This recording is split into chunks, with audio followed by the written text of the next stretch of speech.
Hello दोस्तों, आज मैं आपको पारिवारिक कहानियाँ श्रृंखला की कहानी नंबर 35 सुनाने जा रही हूँ, जिसका शीर्षक है दिवाली।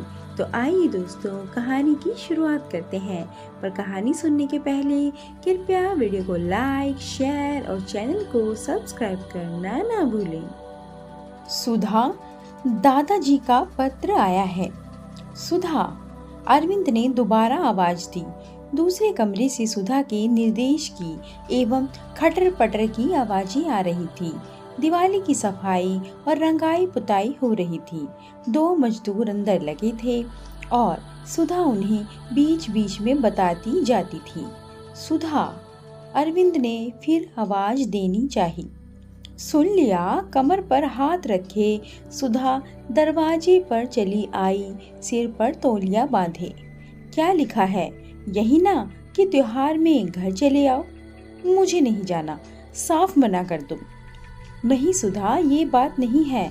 सुधा के उत्तेजित सबर पर अरविंद ने उसे बताया कि माँ की तबीयत ज़्यादा खराब है। बुलाने के लिए तो उन्होंने कुछ लिखा भी नहीं है। क्या हो गया है अम्मा को? अब सुधा का स्वर सामान्य था। सांस ज्यादा फूलने लगी है। शहर के डॉक्टर को दिखाया है, एक्सरे हुआ है, अरविंद ने कहा। ओह, लाओ पत्र मुझे दो। सुधा ने पत्र अरविंद के हाथ से ले लिया।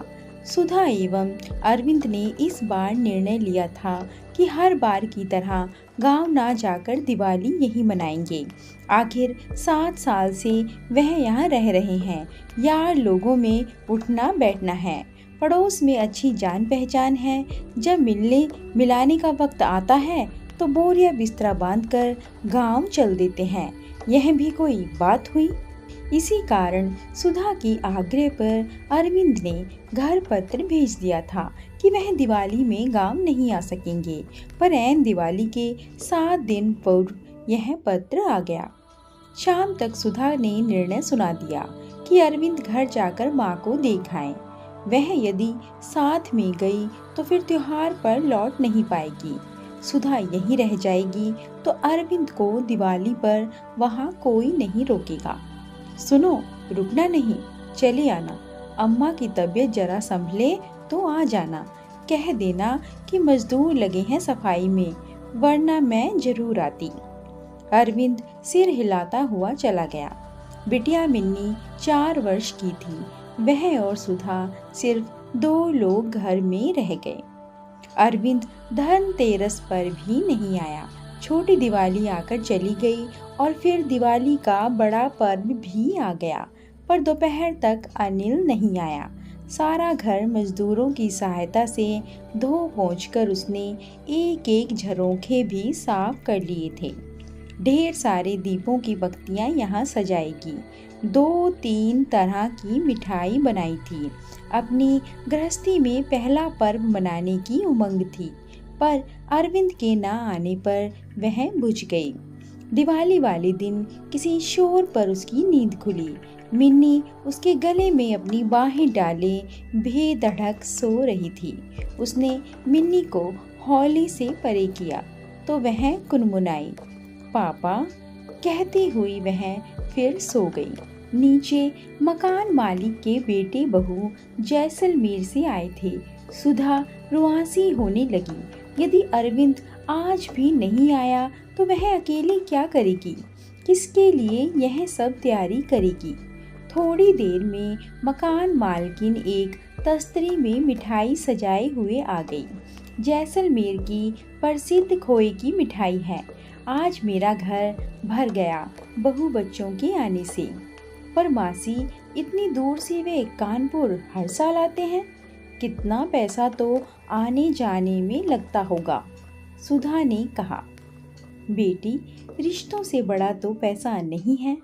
बिना बच्चों के कहीं त्योहार होता है? मकान मालकिन चली गई, पर सुधा अनमनी सी बैठी रही। कहीं घर पर अम्मा की तबीयत ज़्यादा खराब तो नहीं हो गई? अरविंद के रुकने का मतलब जरूर कुछ गंभीर बात है। क्या करे वह? क्या वह भी चली जाए? पर ऐसा ना हो कि इधर वह जाए और उधर से अरविंद आ जाए। सुधा के घर के बगल में श्रीमती विमला रहती थी। पति पत्नी दोनों बैंक में काम करते थे।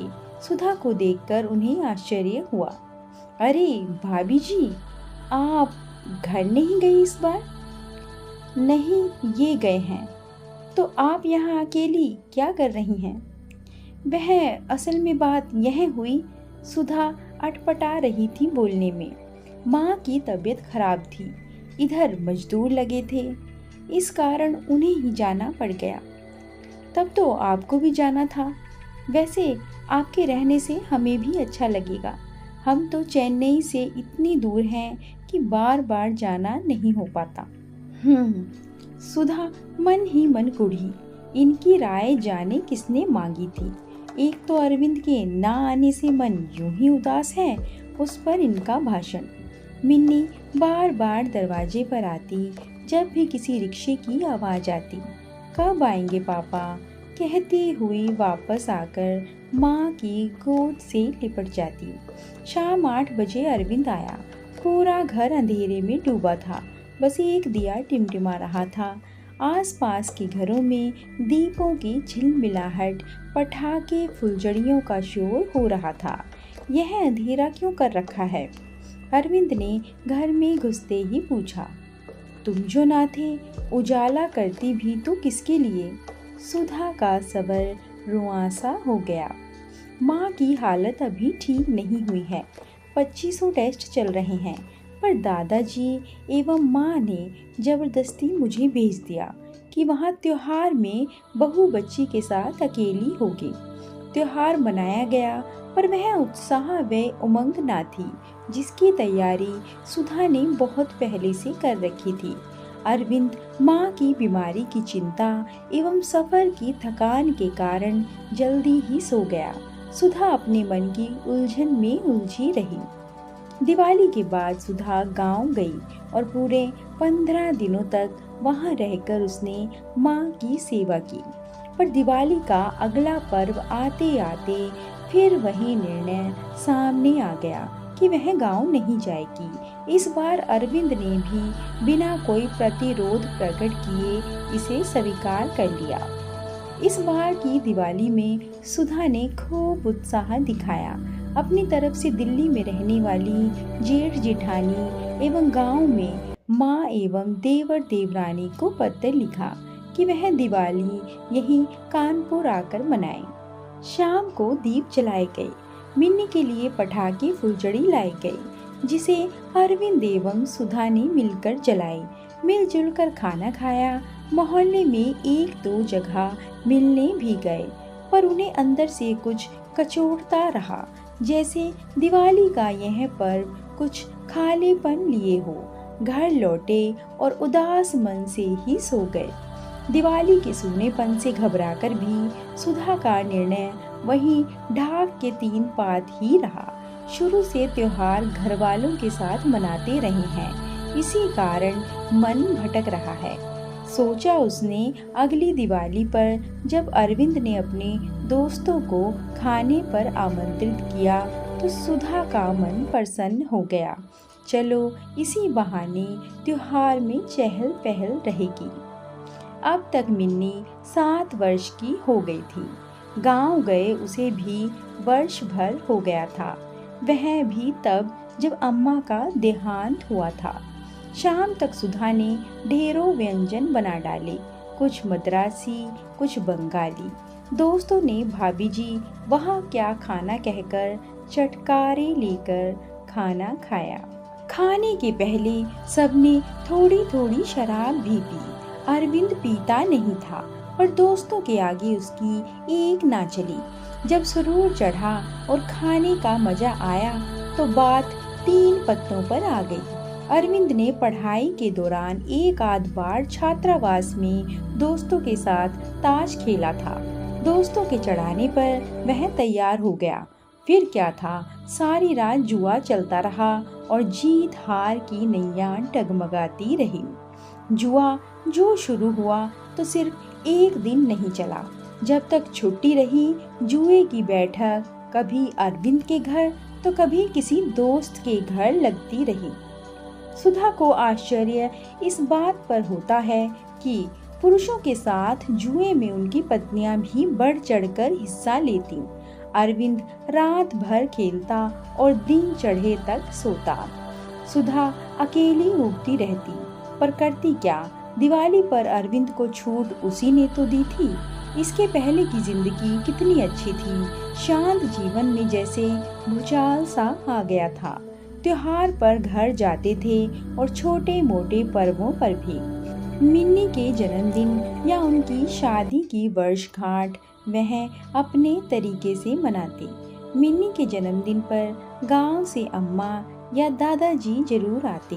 शादी की वर्षगांठ पर दिल्ली वाली जेठानी उन्हें शुभकामना का निमंत्रण भेजने के साथ वहां आने का भी आमंत्रण साथ ही भेज देती। अब सुधा को महसूस हुआ कि दिवाली पर गांव जाना बंद करके उसने कितनी बड़ी भूल की है, पर अब वह क्या कर सकती है।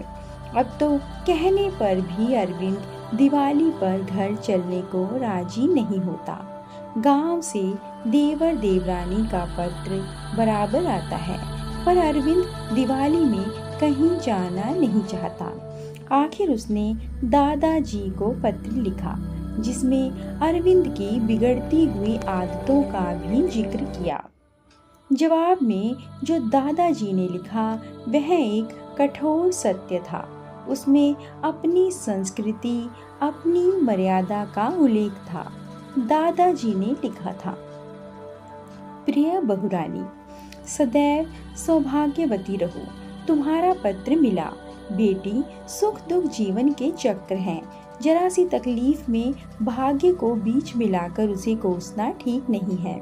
तुम सोचो, अरविंद की इस बिगड़ी आदतों के पीछे क्या तुम्हारा हाथ बिल्कुल नहीं है। अब त्योहार का महत्व देखो। दिवाली मात्र दीपों का पर्व नहीं है।